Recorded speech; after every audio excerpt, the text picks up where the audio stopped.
ये है इंडिया के बिगेस्ट ऑर्गेनाइजेशन एसडीएल। मीनवाइल ये है बीजीएमआई कम्युनिटी के दी मोस्ट वैल्यूएबल पर्सन, जो ना सिर्फ बीजीएमआई कम्युनिटी को रिप्रेजेंट करते हैं, ना सिर्फ इनका गेम प्ले टॉप टियर है, बल्कि लास्ट कुछ सालों से इनकी डिमांड बाकी किसी भी प्लेयर या क्रिएटर से कहीं ज्यादा है। Viewership, consistency and brand value के मामले में ये सिंगल हैंडेडली किसी को भी चैलेंज कर सकते हैं। इनकी डिमांड इतनी ज्यादा है कि इनके बिगेस्ट राइवल्स एसडीएल के ओनर्स भी उनको अपनी ऑर्गेनाइजेशन का मेंबर बनाना चाहते हैं। If you could choose one person to join the Soul team, who would you pick?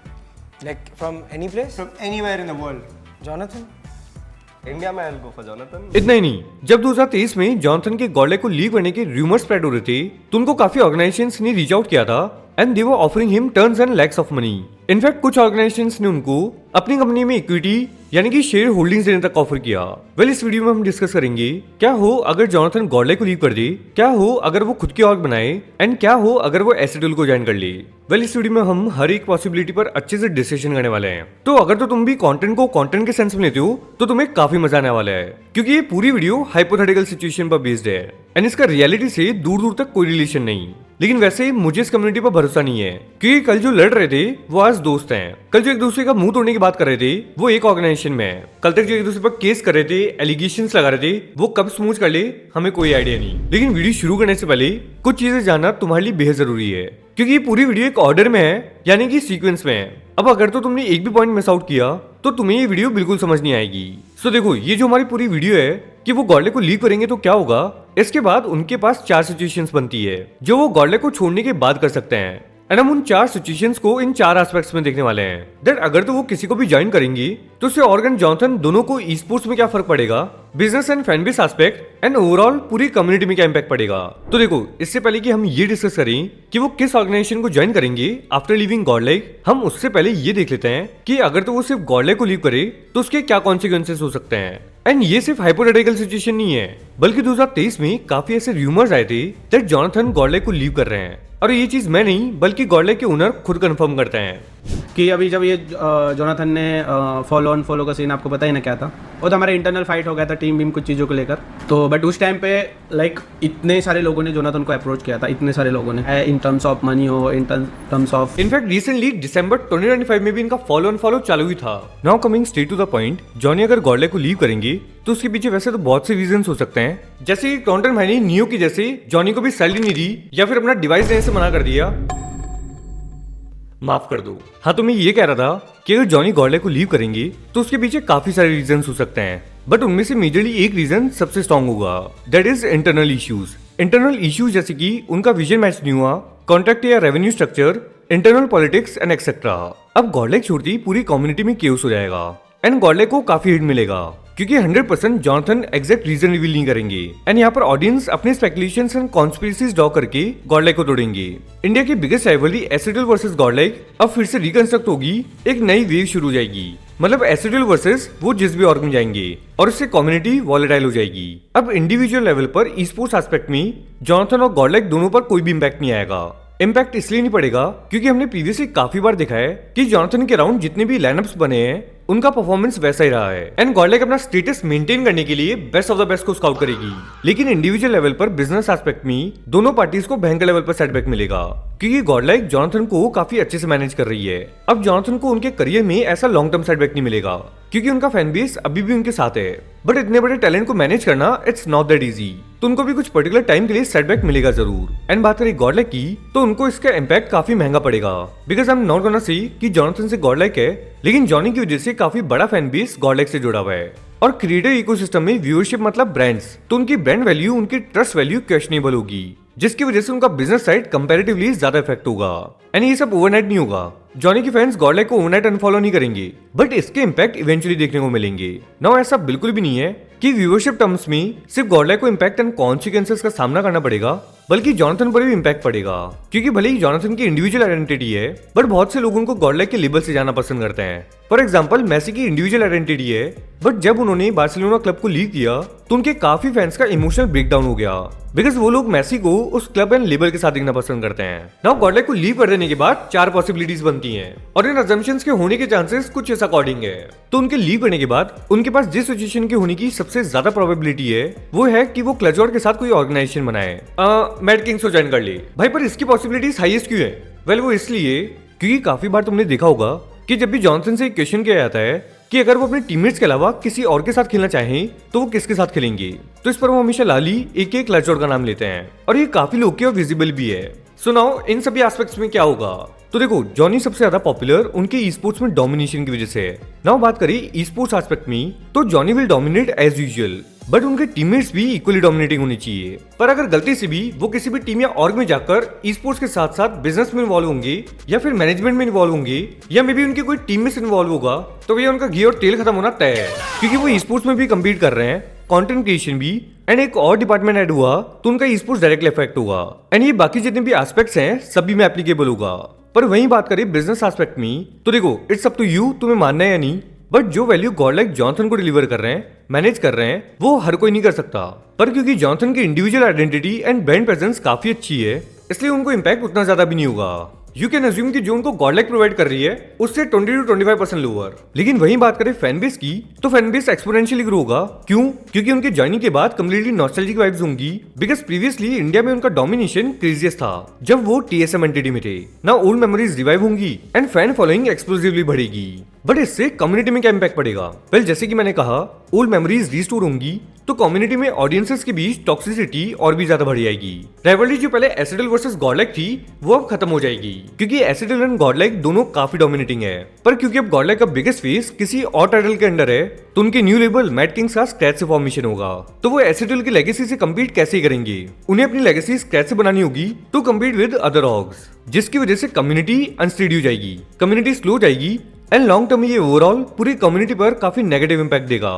In short उन्हें नियो को लेना पड़ेगा, मेरा मतलब है। पर मान लो वो क्लच गॉड के साथ ना जाएं एंड खुद की ऑर्ग बनाए, वेल देखो इसके होने की प्रोबेबिलिटी सबसे ज्यादा है after clutch God, because Johnson की इंडिविजुअल आइडेंटिटी काफी स्ट्रॉन्ग है एंड उनके पास मोस्टली वो सारी चीजें हैं जो रिक्वायर्ड होती है एक ऑर्गेनाइजेशन को एस्टेब्लिश या स्टार्ट करने में, एक्सपीरियंस को छोड़कर।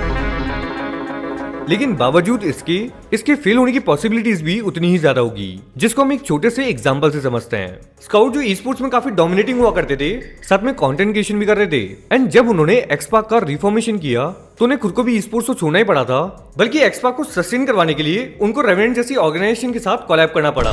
ऑल्दो जॉनी का केस थोड़ा डिफरेंट होगा क्योंकि वो इतना बड़ा फैन बेस जो कैरी कर रहे हैं, पर लॉन्ग टर्म में brand management, e sports lineup, उनका खुद का कंटेंट, सभी चीजें एक साथ करना लॉन्ग एंड शॉर्ट टर्म दोनों में इम्पॉसिबल होगा। तो उनके लिए सबसे ज्यादा प्रॉफिटेबल होगा कि वो खुद की और कभी ना बनाए जब तक वो ई स्पोर्ट्स में एज अ प्लेयर खेल रहे हैं। एंड बाय द वे हम इस पूरी वीडियो के अंदर लॉन्ग टर्म एस्पेक्ट में देखेंगे, क्योंकि शॉर्ट टर्म में कुछ भी कंक्लूड कर पाना ऑलमोस्ट नामुमकिन होता है। बट लेट्स से उन्होंने खुद की ऑर्ग बनाई एंड वो किसी बहुत बड़ी एजेंसी के साथ ऑपरेट या टाई अप कर रहे हैं, लाइक वो खुद को फाउंडर की पोजीशन में रखकर एक सीईओ रिक्रूट कर ले तो उनका खुद की ऑर्ग बनाना पॉसिबल होगा। अब बात करें क्या ये वर्कआउट कर पाएगा? ई स्पोर्ट्स में एज आई सेड, अगर वो अपने परफॉर्मेंस में कोई भी कॉम्प्रोमाइज ना करे एंड अगर उनके टीममेट्स उनके जितने डोमिनेटिंग हो तो वो डेफिनेटली वर्कआउट कर जाएगा।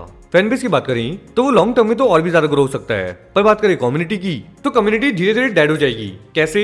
देखो जॉनसन के पास से लेकर प्रेजेंट तक उनकी कंट्रोवर्सीज में प्रेजेंस ना के बराबर रही है, एंड जिस कम्युनिटी में भी कॉन्फ्लिक्ट या ड्रामा ना हो तो वो वैसे ही डेड है। और स्काउट जॉनी के ऑर्ग में कभी जाएंगे नहीं, मजाक था।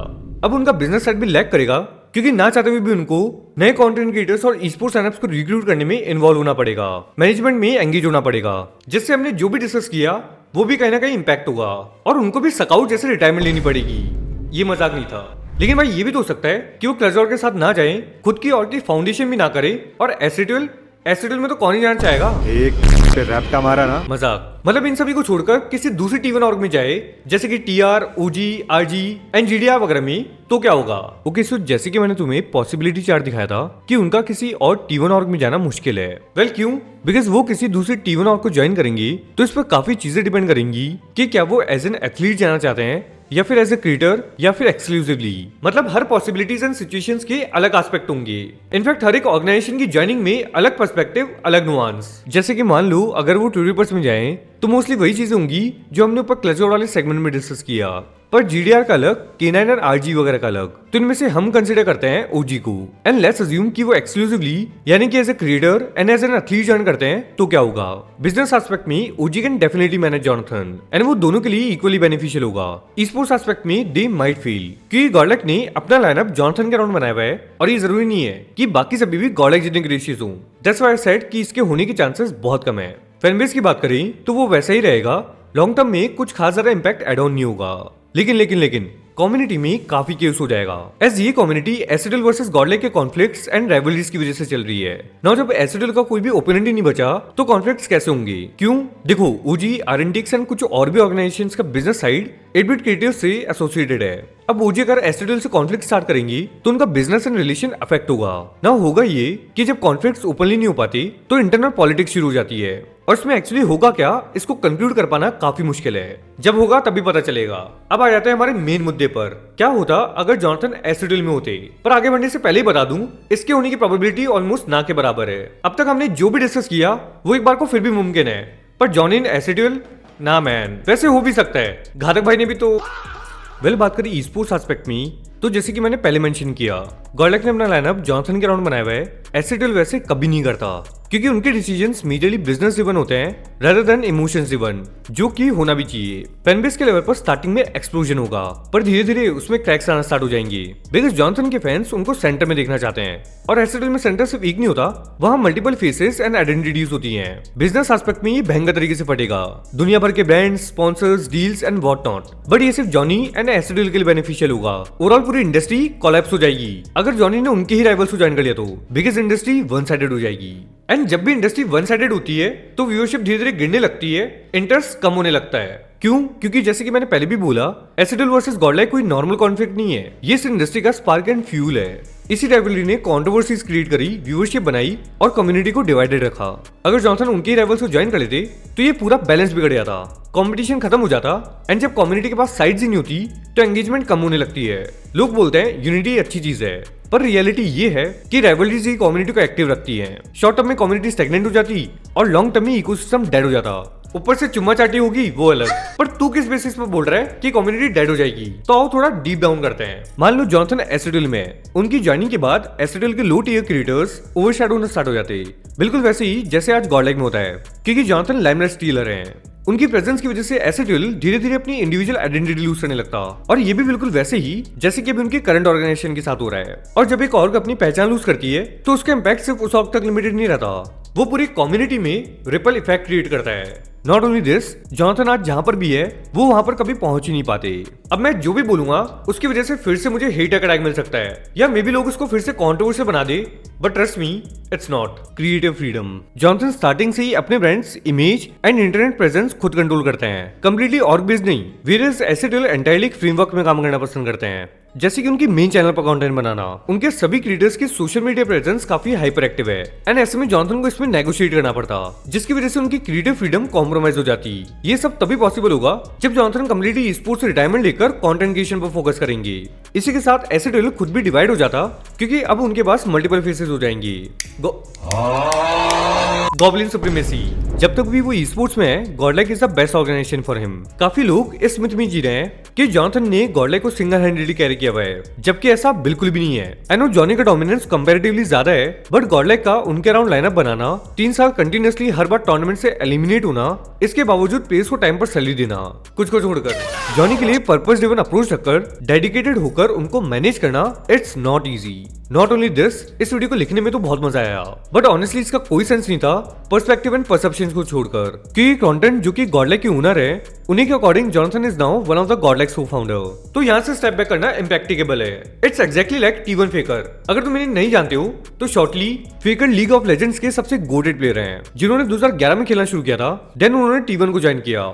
T1 एक और का नाम है, और 2020 में वो T1 के कोनर बन गए, और इसके बाद उनकी लेगेसी इनविंसिबल बन गई। Already hope you guys enjoy the video. देखो तुम्हें लग रहा होगा कि मैंने 10-15 मिनट क्या ही यैप किया है, पर ऑनेस्टली इसको लिखने में मेरे दिमाग की पूरी वायरिंग हिल गई थी। दुनिया भर के assumptions, परसेप्शंस, उनको लिख करके डिलीट करना, उनमें से बेस्ट चूज करना, इट वाज वेरी डिफिकल्ट। और इस वीडियो को मैंने जॉनी के नाम पर व्यूज को मिल करने के लिए नहीं बनाया, बल्कि पर्सपेक्टिव्स एंड परसेप्शन बिल्डिंग के लिए बनाया है। एंड मैं मेंशन तो नहीं करना चाहता था, बट जॉनी की वीडियोस मेरे चैनल पर कुछ खास वर्कआउट नहीं कर पाती कि मैं उसको मिल करूंगा। Please like and hype the video, channel को सब्सक्राइब भी कर लेना।